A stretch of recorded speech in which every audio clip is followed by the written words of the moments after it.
मंगेशराव नमस्ते. जे काही आता आपण 3 जूनला तुमच्या या ठिकाणी आलो होतो शेतामध्ये. 3 जूनला सर्कल होते आणि तलाठी होते, तुमचा आदेश होता रस्ता खुला करणार होते, पण त्या दिवशी पण झाला नाही. त्यांनी काहीतरी सांगितलं स्टेटस काय काय स्टे काहीतरी त्यांनी दाखवलं, पण तसं काही परिस्थिती नव्हती. तुम्ही कोर्टातही गेले, तर आजही तुमचा रस्ता झालेला नाही. मला असं समजतंय तुम्ही काहीतरी तुमचा कोर्टाचं काहीतरी केस आहे आणि रस्ता झालाय का नाही. नेमकं आत्ता एक बातमी व्हायरल होते, खूप व्हायरल होते.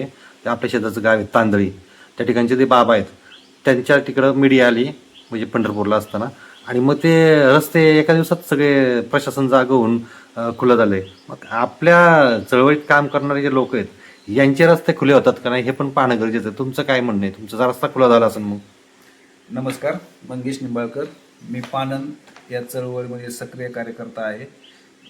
दिनांक 3/6/2026 रोजी दुसऱ्यांदा माझा रस्ता खुला होणार होता.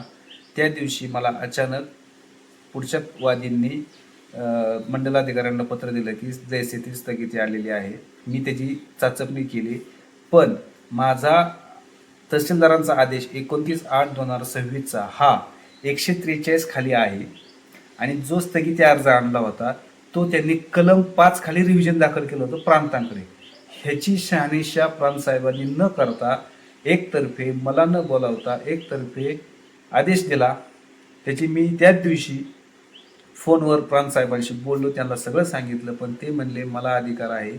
त्याच्यामुळं मी दुसऱ्या दिवशी पूर्ण फाईल बघितली, बोर्डावर काय चाललंय, त्यांनी मागणी काय केली, आणि ही सर्व फाईल घेतल्यानंतर मला त्याच्यामध्ये वकीलपत्रामध्ये पण फेरफार झालेला दिसला. म्हणून व्यस्त झाल्यामध्ये आधीच मला पीक नाही 2021 पासून रस्ता 2-2 वेळेस खुला होत नाही. महसूल मंत्र्यांनी एवढं आमसाठी शेतकऱ्यांसाठी चांगले निर्णय काढलेले आहेत, ते आम्हाला लागू होत नाहीत.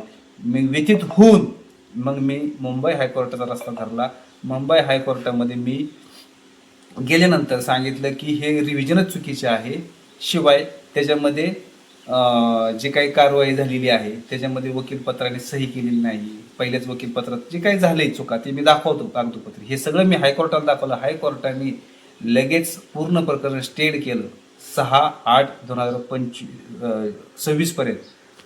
हे सर्व पुढच्या पार्टीला आणि सगळ्या संबंधित अधिकाऱ्यांना कळल्यानंतर त्यांनी अति तातडीने 14/7/2026 रोजी केस दाखल तारीख घेऊन पंढरनाथ माजेराव माने किंवा जालिंदर पंढरनाथ माने यांनी ते प्रकरण मागं घेतलेलं आहे. हे प्रकरण मागं घेतलं, मला मान्य सगळं झालं, पण मला खर्च करावा लागला. माझा आज पण रस्ता खुला नाही. ह्या चुकांमुळं मी व्यथित आहे. त्याच्यानंतर मी परत तहसीलदारांना पत्र दिलंय, ते पत्र निघलंय. ते पत्र मी मंडलाधिकाऱ्यांना दिलंय 15/7 की तुम्ही रस्ता खुला करा. अजूनही मला त्यांचा काही निरोप आलेला नाही. आज माझी रस्त्याविना जमीन पडीक आहे, जवळजवळ 11 महिने आधी झालेले. आता ही जी तुमची जमीन किती वर्ष पडकी आहे? ही आता तुम्ही म्हणते 21 पासून. माझी जमीन वडिलांनी 93ला खरेदी घेतलेली, ती 4 एकर. त्याच्यानंतर 97ला आपण जे घरात बसले 512 गट नंबर, ही 97ला घेतलेली आहे. 2003ला आपण सामायिक विहीर पंढरनाथ माने आणि गुलाबराव परशुम यांनी सामायिक विहीर पाडली. त्याची संमतीपत्र गावामध्ये 500 स्टॅम्पवर केलेलं आहे. आम्ही विश्वास ठेवला. त्याच्यानंतर 2016ला पंढरनाथ माने, जालिंदर माने आणि गुलाबराव परशुराम निंबाळकर यांनी संगतमतीने जी काय विहीर पाडली, जे काय होतं ते खरेदी खात्यामध्ये 8ने हिस्सा जायला दक्षिण उत्तर रस्ता कशाला दिला मला? वडगाव वाटे कुरळी शिव हा जो रस्ता आहे ह्याला दिला, आणि तेच रस्ता मी आता माझ्याकडून तहसीलदारांकडून मंजूर झालेला आहे. 143 खाली झाला पण तो, आणि हा होऊन सुद्धा अजूनही रस्ता मला मिळालेला नाही. बाबा तुम्ही काय सांगाल, ही जी जमीन होती तुमची तिथं आता किती लांब होतं तुमचं अंतर? इथून रस्ता होता पूर्वीचा? होता ना पूर्वीचा रस्ता, काय जायचं गाड्या तुमच्या पहिल्या? सगळी बांधत होते किती सालापर्यंत? 18 पर्यंत. आणि किती साली घेतली तुम्ही जमीन ती? 93. मग बंद कधी झाली? 18 कोणी केले बंद? चांगले माझे. काय खरेदी खत वेगळ्या दुसरं कोणी घेतलं म्हणून झालं का? नाही, तसं काय नाही. त्यांच्या सहमतीने त्यांनी चांगले खरेदी घेतली 17ला. मग तुम्ही केस कधी लावली इथं तहसीलला? तहसील केस 2018. 2018 पासून. मग याच्यावर तुम्ही सांगा, हे 18ला लागली आणि आता हे 26 साल आहे, 8 वर्ष झाली. मग 21 पर्यंत तुम्ही करत होता म्हणता. हा ज्यावेळेस आपण 5 खाली अर्ज केला होता त्यावेळेस आपण पर्याय रस्त्याने लोकांच्या पडीक होत्या त्याला विचारून आपण तिथवर केलं. पण 20 पासून करोना झाला. करोना नंतर 21ला आपण 143 निकाल तसा दिला मला की रस्ता दिसत नाही, त्याच्यामुळं तुमचं कलम चुकलं आहे. म्हणून लैला शेख मॅडमनी मला सांगितलं समजून, तहसीलदारांनी, की आपण 143 नुसार रस्ता मागा. आपण त्यानुसार 21/6/2021 साली रस्ता आपण 143 मागणी केली.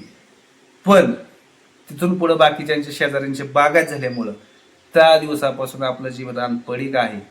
ओके, डाळिंबाचं म्हणजे जोपर्यंत मोकळ्या जमीन आहे लोकांना तोपर्यंत रस्ता होता, पण आता तुम्हाला हक्काचा रस्ता नाही, म्हणजे तो सहमतीने होता. हक्काचा रस्ता नाही. हक्काचा आता नव्हता. आता हक्काचा रस्ता कुठून मिळू शकतो तुम्हाला, आणि तुमचा अर्ज कोणता आहे नेमका, कधी आता हक्काचा रस्ता आपला, आपण जो अर्ज केला तो हक्काचा रस्ता आपला मिळालेला आहे 143ने. गट नंबर 491, 492, 198 मधून 198 ला जाण्यासाठी हा माझा मंजूर झालेला तहसीलदारांचा आदेश माझ्याकडे आज आहे. त्याची तारीख किती आहे? 29/8/2025. याला जवळजवळ आज 11 महिने झालेत. 2 वेळेस रस्ता खुला करायचा प्रयत्न पण झाला, पण काही आता पहिल्यांदा का चूक झाली सांगतो. 28/11/2026 मंडल अधिकारी पराग यांनी रस्ता खुला करण्याचं पत्र दिलं. मी सगळी प्रोसेस केली, पोलीस बंदोबस्त सगळं झालं, आणि त्या दिवशी ते आले नाही. त्यांनी तोंडी मला फोनवर सांगितलं की उद्या तुला स्टे पडायचंय, म्हणून मी आज येत नाही. साहेब, हे कुठं चालतं का? उद्या पडणार, आणि स्टेचं पत्र आहे माझ्याकडे. आज ऑर्डर होती. हा, आणि आज मग त्याच्यावरती तुमचं काही आक्षेप वगैरे काय तुम्ही नोंदवला का? त्याच्यावर मग मी माहिती अधिकारामध्ये तहसील ऑफिसला पत्र दिलं, तर तिथून मला असं परत पत्र आलं की संबंधित अधिकाऱ्यालाच तुम्ही पत्र करा. त्याचं पत्र जोडून, तहसीलदाराचं ते पत्र जोडून मी संबंधित अधिकारी पराग चव्हाण, वडगाव रासायचे मंडल अधिकारी यांना मी दिलेलं आहे. अजून मला त्यांचं काही परत पत्र आलेलं नाही. शिवाय त्याला जोडून अजून 3/6ला काय आदेश होता प्रांतांचा त्याचा मला उल्लेख करून द्या. अधिकारी आहे, अधिकाऱ्यांनी माझा रस्ता कशाखाली खुला होतो, रिव्हिजन अर्ज कशाखाली आहे, स्टे कशावाला, हे अधिकाऱ्यांनी नाही पाहिलं तर आमच्यासारख्या अनाडी शेतकऱ्यांनी काय जीव द्यायचा कसा आहे, आम्ही एवढा खर्च करायचा. 21 पासून माझी जमीन पडीक आहे. मी किती खर्च झाला तुमचा आतापर्यंत? मग उत्पादनाला तर सगळं आता मला सांगा साहेब, शेती 4 एकर आहे, उत्पादन स्टॉप बंद आहे, तो खर्च तोटा झाला माझा. केस भानगडीत जायचं यायचं म्हणलं सोप्या गोष्टी नाही. ह्या निकालानंतर मानेंनी पुण्याच्या कोर्टात केस दाखल केली, तिथं वकील करावा लागला, तारखेला महिन्याला जावं लागलं, तिथून परत शिरूरला आलं. तो निकाल माझ्यासारखा झाला 8/5/2026 सारखी. त्यांचा निशाणी 5 फेटाळला गेला, स्टे उठावला गेला. त्याच्यानंतर ते जिल्हा तारीख झाली, पोळ साहेबांनी युक्तिवाद करून 30/5/2026 तो पण त्यांचा फेटाळला गेला. आणि म्हणून त्यांनी तातडी 3 तारखेला रस्ता खोलावायचा म्हणून 1 तारखेला जाऊन प्रांत साहेबांकडून स्टे आणला. पण त्याच्यामध्ये प्रांत साहेबांनी बघितलं नाही, रिव्हिजन अर्ज चुकीचा आहे, बरोबर आहे. तुमचं आता किती वर्षाचं, किती 4 एकराचं किती उत्पन्न आलं असं, किती नुकसान झालं तुमचं आतापर्यंत? साहेब, माझं डाळिंब होतं 50 गुंठे, बाकीचा ऊस कांदा व्हायचा. डाळिंब पीक मी उभं सोडून दिलेलं आहे. अजून एक गोष्ट सांगतो, 28/11/2025 मंडल अधिकाऱ्यांनी फोन करून सांगितले उद्या स्टे पडायचा आहे. म्हणून मी मांडवगंजचे गायकवाड म्हणून ते पण आमच्या चळवळीतच काम करतात, त्या शूटिंगवाल्यांना बोलून मी शूटिंग काढलेली आहे. त्याची चिप माझ्याकडे आज पण आहे. तिथं मी स्पष्ट सांगितले, दाखवले वावरात की चालू डाळिंब मी तोडलेला आहे, जीवा उदार होऊन. मग मला सांगा, डाळिंबाचे जर 5 आणि 6 लाख रुपये वर्षाला होतात, तर 21 पासून 26 पर्यंत माझे पैसे गेले किती? 3 एकरात कांदा धरा, नाही तर ऊस धरा. बागायत शेती 2000 पासून आहे माझी, 2003 पासून माझी बागायत शेती आहे. मग तुम्ही त्याचा हिशोब करा. माझी एकच विनंती, महसूल मंत्र्यांनी एवढे केल्यानंतर, किंवा आता तांदळीचं प्रकरण टीव्हीला चॅनलला आल्यानंतर सगळ्या गोष्टी पळतात, सगळं होतं. मग आम्ही पण आता हेच करायचं का गरिबांनी? हा? महसूल का होत नाही? रस्ता खुला का होत नाही? आता सर्वे नंबरचा तुमची माझा रस्ता- मागणी 143 अंतर आहे, पहिले हा. 5 अंतर्गत होती. हा. तहसीलदार लैला शेख यांनी ते सांगितलं तुमचं दिसत नाही रस्ता आणि ते 143 नाही करा. मग ते 143 तुमचं मंजूर होतोय का झालंय का आता ते ह्याचे हे काय स्टेटस काय नेमकं? आता काय झाले साहेब सांगतो. 143 माझा मंजूर आहे, त्याला कुठेही बाधा कोर्टात लागलेली नाही आजतोवर. ओके. आणि हे सगळ्या 120 RCS 214 MCA आणि प्रांताकडं पंढरनाथ महादेवराव माने गेले होते. त्यांना तिकडं सगळीकडे फेटाळल्यानंतर त्यांनी ह्या केसेस माघारी सगळ्या घेतलेल्या आहेत. त्या 2 कोर्टाच्या केस 27/7 कालच्या 27/7/2026 माघारी घेतलेल्या आहेत. याचं कारण काय माहिती का माघारी घ्यायचं? चामोल चावत्याबा चांदगुडे यांनी 16/6 कनिष्ठ कोर्ट खारघर ह्या साहेबांकडे केस दाखल केली आणि तिथं स्टे मागितला माझ्या ह्या रस्त्यालाच. तर तिथं माझ्या वकिलांनी केला तर सांगितलं की साहेब हे एकाच व्यक्तीविरुद्ध, एकाच रस्त्याविरुद्ध, एकाच नियमाविरुद्ध सगळ्या गोष्टी चाललेल्या आहेत. त्याच्यामुळे CPC 10 अंतर्गत स्टे देता येत नाही. कोर्टाने स्वतः सांगितलं चांदगुड्यांना मी स्टे देऊ शकत नाही. कारण काय होतं, या बाकीच्या केस त्यांना नडल्या म्हणून मानेंनी त्या सगळ्या केस माघारी घेतल्या. आता तडजोड चालली म्हणजे काय, माझा अधिकृत रस्ता मंजूर असताना मला तडजोडीमध्ये चांदगुडे आणि काही बाकीचे लोक सांगतात की तू तिकडून ये इकडून ये, तो 4000 फूट आहे. बर आहे, तो आहे का आज? तर दिसत नाही, तो दिसत नाही. आणि 5 खाली करायचा, उद्या 143 खाली करायचा किंवा तडजोडीने करायचा, ह्याला जर आणि तो रस्ता आमच्या आईचा जन्म ह्याच गावात झालेला आहे. ते म्हणतात तो रस्ताच नव्हता आणि जो आम्ही मागत होतो ना तो आईच्या जन्मापासून आहे. आईची जन्मतारीख 1/6/1969 आहे. आणि तहसीलदाराचा निकाल, कोर्टाचे निकाल, प्रांताचा निकाल, मुंबई हायकोर्टाचा निकाल आणि अमोल चात्याबा चांदगुडे यांनी केस नंबर 352 ही न हे त्यांचं काहीच न शिजल्यामुळे माझं सगळं ओके असल्यामुळे ह्यांना मला डायव्हर्ट करायचं प्रकरण चालू केलेलं आहे. म्हणून कॅनेलला काढून देतो हा कालचा तडजोडीचा विषय आहे, कोर्टातला विषय नाही. हा तडजोडीचा विषय आहे, डायव्हर्ट करायचं चाललेला आहे. आणि तो पण जर दिला तुम्हाला तर तुम्हाला तोटा काय? रस्ता तर मिळतोय ना कुठून? रस्ता मिळतोय पण 4000 फूट हा लांब पडतोय. आणि 1000 आणि तो दिला तर तो एवढं होईल. समजा 4000 फूट दिला, बाकीच्यांना त्रास होईल, मला लांबून जावं लागेल. हे पण झालं ते एक. संमत आहेत का सगळे त्या बाजूचे? संमत अजून कोणी मत अजून समोर बैठक झालेली नाही. संमत आहे का नाही हे 3 तारखेला कळेल. फक्त हे आता म्हणतात आहेत नाही, ते त्यांनाच माहिती, मला माहित नाही. मग तुमचा आक्षेप आहे की ते मुद्दाम आता तुम्हाला चाल ढकल करण्याचं काम हा करतात. चाल ढकल करण्याचं काम चाललंय. आता मुद्दा महत्वाचा आहे, हा जर झाला ना माझा हा 143 रस्ता तहसीलदारांनी खुला केला, ह्या 2 काम होतात ना. माझे जे खरेदी खात्यात विहिरीवर जायला रस्ता लागतोय, खरेदी खात्यातला दिलेला आहे मान्यांनी, त्याला जायला रस्ता जो हा सर्व नंबरचा माझे हा 500 फूट एक काम झालं. आणि तिथून परत माझ्या वावर जायला 500 फूट 2 काम झाले. शिवाय माझ्याच गटातून मला रस्ता मिळतोय. आता हे काय करतात डायव्हर्ट काम. 193 194 197 199 हे लोक देणारच नाहीये, त्यांची मागणीच नाही. त्यांना आता आज तुम्ही रस्ता आहे. जसं सगळं सांगितलं, आपण मागच्या बातमी पण केली, मंडलाधिकारी आले त्यांची पण आपण त्या ठिकाणी होते ते त्याशी स्टे का काय ते नंतर काय स्टे का काय होतं त्यांना. तर आपण नेमकं आता त्या स्पॉटला जाऊन पाहू शकतो का हो, नेमकं आपण आता कसा रस्ता आहे काय ते? पूर्ण तुम्हाला 198/1 शेती दाखवणार आहे. चारी कोपरे दाखवणार आहे की मला कुठून रस्ता आहे का, वावरात काय पीक आहे का. आणि तो जो चाललाय डायव्हर्ट करायचा मला विषय की आहे रस्ता किंवा करू, ते पण बांधा आपण मी तुम्हाला चला आता मग नेऊन दाखवतो. चला आपण लगेच पाहू. आता आपल्याला जायचं आहे त्याच्या शेताकडं. त्याचं बघू आता नेमकं किती लांब आहे इथून. हे मंगेश निंबाळकर यांच्या घरी आपण हे आमच्या शिवपाणी क्षेत्र स्थळीचे सक्रिय कार्यकर्ते आहेत. यांना सुद्धा असा त्रास होतो. तर सर्वसामान्य ज्यांना काहीच माहीत नाही त्यांचा अभ्यास चांगला झाला आहे, तरी पण या सर्वसामान्य क्षेत्रात काय हाल होत असेल हे अवघड वाटतंय. आपण प्रत्यक्षच जाऊया.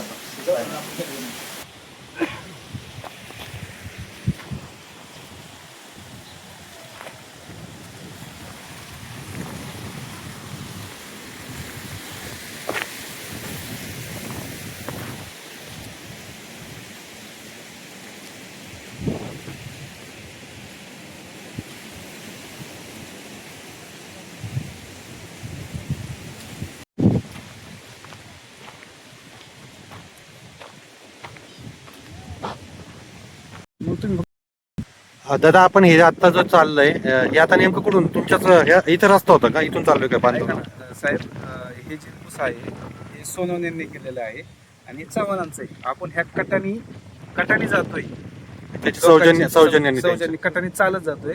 आपला खरा रस्ता ह्या ऊसाच्या पलीकडे हे चांदगुड्यांचं ऊस क्षेत्र आहे.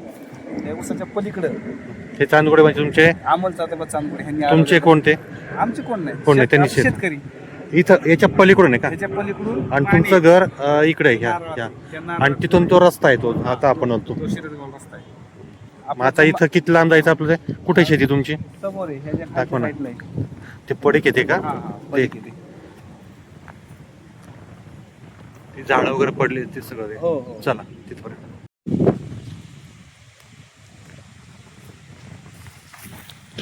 दादा मला सांगा आता हे तुमचं वावर इथून सुरू होतंय आपला रस्ता तो राहिला का तो कोणता आहे रस्ता मग आलो ते घर आहे तिथं अरे, तो दारापुढचा हे कटावून आलो पण आता हा, ह्या हे. कटावून आणि आता इथं उभे आहे. तुमचं क्षेत्र सांगा कुठे आहे आता नेमकं आता हे सोनवण्यांचं आहे हे दिलीप हे चव्हाणांचं तळ आहे ते हा. ह्याच्या कट्ट्याने आपलं इथं सर्विसेस पण आहे हा.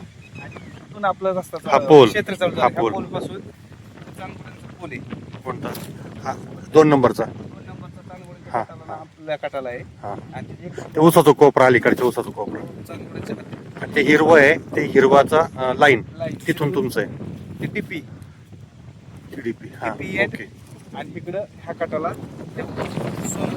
गिरगांचा ऊस हा, म्हणजे TDP हा.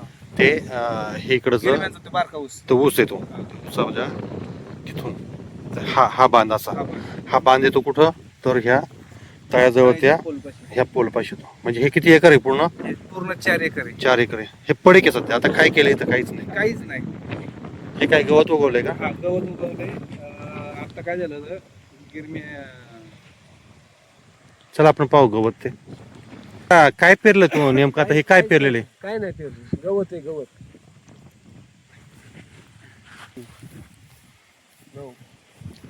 गवत आहे मग तुमचं इथंच हे होतं का पूर्वी काय आणले तुम्ही डाळिंब इथंच होतं डाळ. काय तिथं होतं तिथं ऊस होता इथं होत होता डाळिंब कुठं होतं पुढं वरती होतं ठीक आहे हे बंद आहे 21 सालापासून मग 21 म्हणजे आता उपयोगी साधन काय आहे तुमचं आता काहीच नाही तुम्ही सर्व्हिसला होते समजलं हो होतं मी कुठं होते पाठक किंवा पाठक म्हणजे काय कारखान्यावरती कारखान्यात मग त्याची पेन्शन वगैरे येत असेल ना तुम्हाला पेन्शन काय 2400 रुपये काय पेन्शन किती झाला तुम्ही रिटायर आले 2020 20 पासून नंतर हे 21 आणि 21 पासून हे पण बंद बंद आणि 2400 पेन्शन तुमची आता करता किती जमीन घराजवळ किती जमीन आहे 1 एकर तिथं काय करता अर्धा गुंठ भेंडी हा. अर्धा एकर ऊस आहे गाय गुरु भरपूर असेल तुमच्याकडं नाही अजिबात नाही का बरं मग शेतीत पडीक म्हणल्यावर तर चारा पाणी कुठून नाही मग तुमचं उपजीविकेचं साधन काय कसं काय केलं नेमकं काय नाही ह्याच्यावर चालते आपलं लोकांची मजुरी करणे अवघड परिस्थिती मग सगळी हे सगळं पडीक हे तुमचंच आहे हा.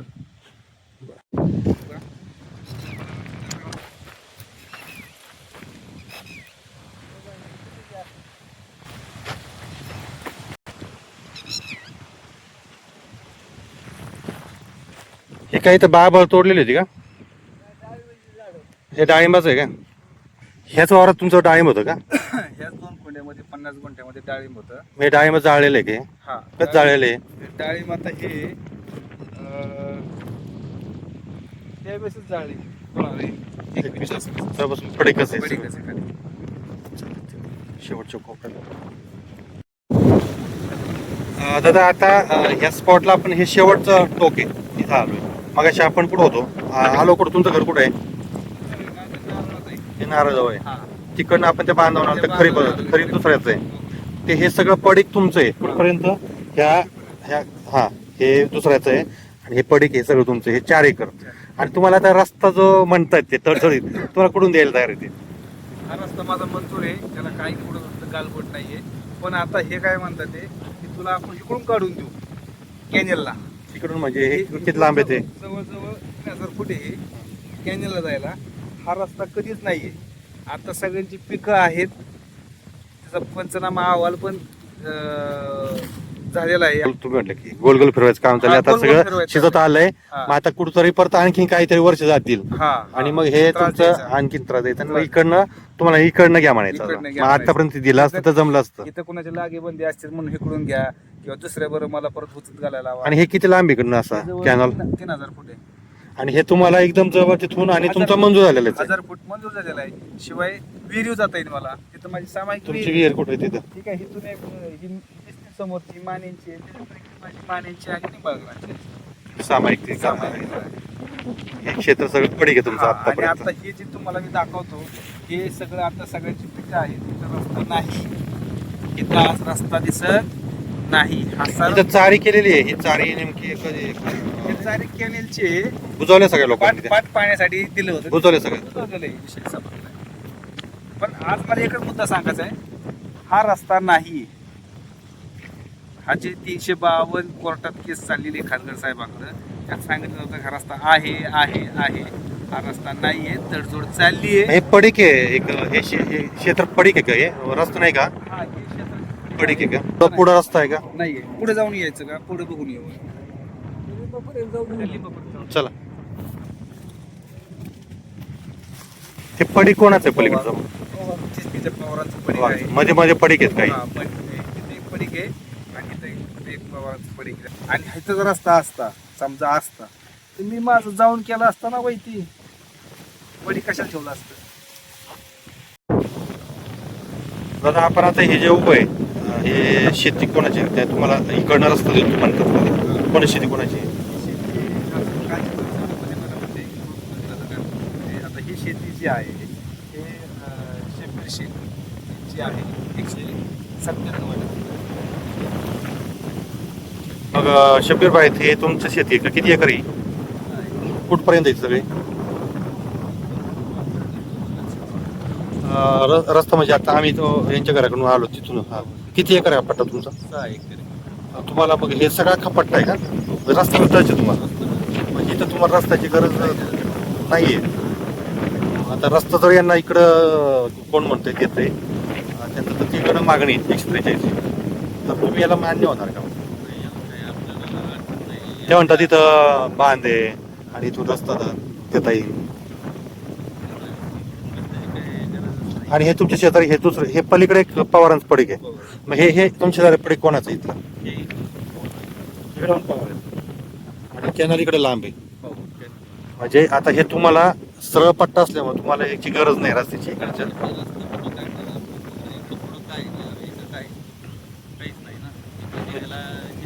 मग तुम्हाला विश्वासात घेतला का त्यांनी रस्ता?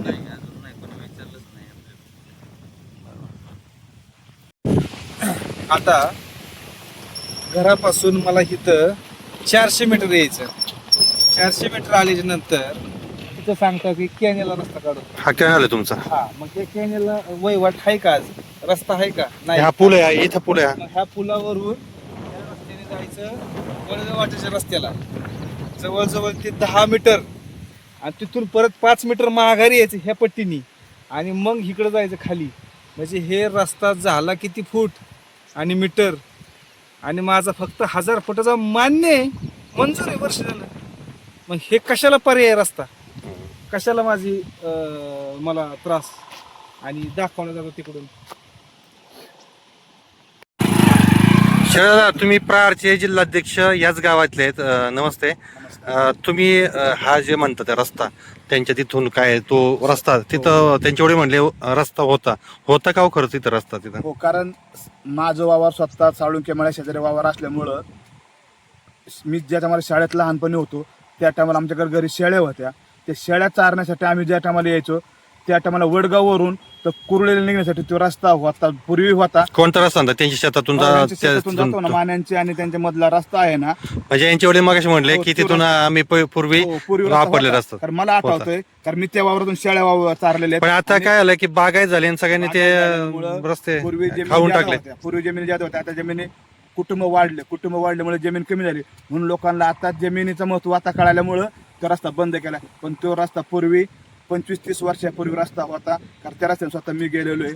आता यांचं म्हणणं आहे की हे लांबच पडतं, खरोखर आहे हे खूपच लांब आहे. इकडं ते यांचं घर इकडं आता आपण आलो आता सध्या ते आणि सांगतात इकडे ते येऊन बरोबर ह्या आहे, पुलावरून जाऊन चुकीचाच रस्ता आहे, ते ह्या लांब रस्ता वळसा घालून पकडून पुन्हा तिकडे ह्या इथंच यायचे असं, आणि त्यांना तिथून त्यांचं मंजूर आहे. म्हणजे अवघड आहे ही सगळी परिस्थिती शेतकऱ्यांची. म्हणजे अजून व्हायचा आहे, हा व्हायचा 10 वर्ष लागायचं. तुमचं म्हणणं खेळत ठेवतात ते सगळं. खेळवत ठेवलं. नमस्ते, मी रवींद्र खुडे, शिरूर या ठिकाणी निंबाळकरांच्या मंगेश सुरेखा गुलाबराव निंबाळकर यांची शेती शिरसगाव काटा, आणि इथं 500 मीटर अंतर, अर्धा किलोमीटर अंतरावरती वडगाव रस्त्याची हद्द आहे. तर यांच्या शेतात आलो आपण पाहू शकतो ही 4 एकर ह्या ऊस आहे. हा भाग इथून पूर्ण हा कांबळा इथपर्यंत हे 4 एकर यांचं पडीक आहे. आपण पाहिलं प्रत्येक जाऊन इथं त्यांचं डाळिंब होतं 20-21 त्यांनी काढलेलं आहे. त्यांचं उत्पन्न काही नाही. हे बाबा होते भीमा पाटस सारखा कारखान्यावर कामाला होते. त्यांना पेन्शन आता किती 2400 रुपये. म्हणजे 2400 रुपयामध्ये काय होतं हे आपण पाहू शकतो.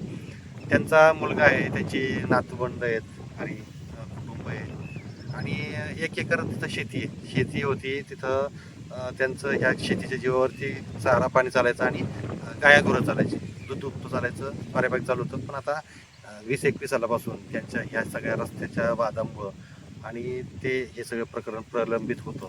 तर त्यांना रस्ता नसल्यामुळे हे सगळं त्यांनी काढून टाकायची वेळ, त्यांना रस्ताच नाही यायला जायला. इथून दुसऱ्याच्या वावरात कटावून येतात. आपण सगळं पाहिलं, आपण तिथं त्या जो देणारा रस्ता तिकडं पण पाहिलं. त्या ठिकाणी तो शेतकरी आहे शब्बीरभाई, तर त्यांच्याकडे गेलो. ते म्हणले माझे क्षेत्र हे डायरेक्ट रस्त्याला निघते, मी तिथं का देऊ. हे अशा अडचणीत मग हे असे जर असतील तर कसं काय रस्ते देतील शेतकरी, हा मोठा प्रश्न आहे. आणि मग जर एखाद्या ठिकाणी जर वारीमध्ये एखादे बाबा व्हायरल होत असतील नॅशनल टीव्हीला, तर मग लगेच प्रशासन जागं होतं, तिथं आमदार येतात, तिथं ते तहसीलदार येतात किंवा सगळे अधिकारी येतात. यांचं प्रकरण जे हे 4-5 वर्ष झाले, निकाल लागलेत, यांच्याच बाजूला लागलेत. मग हे गोलगोल फिरून इकडून रस्ता मंजूर झालाय, गोलगोल फिरून तिकडून द्यायचं, हे आणखीन याला कुठंतरी थांबवायचं, हे सगळं याच्यात दिसतंय. शेतकरी राजा हा सहनच करतोय. त्यांच्या डोळ्यात मगाशी पाहिलं, घरात अश्रू होते, दुःख. त्यांना 2400 रुपये पेन्शन, त्यांना उत्पन्न साधन काही नाही, मुलं नातवंड शिकतात. म्हणजे अशी परिस्थिती आहे शेतकऱ्यांची. सरकारने पाहायला पाहिजे की आपले अधिकारी आत्तापर्यंत यांनी 20-21 सालापासून केलंय काय. 6 वर्ष यांची वाढ घालवली, 5-6 वर्ष. म्हणजे निकाल असताना सुद्धा जर असं होत असेल तर यांनी न्याय मागायचं कुठं, हे महसूल मंत्री मुख्यमंत्री साहेबांनी पाहायला पाहिजे.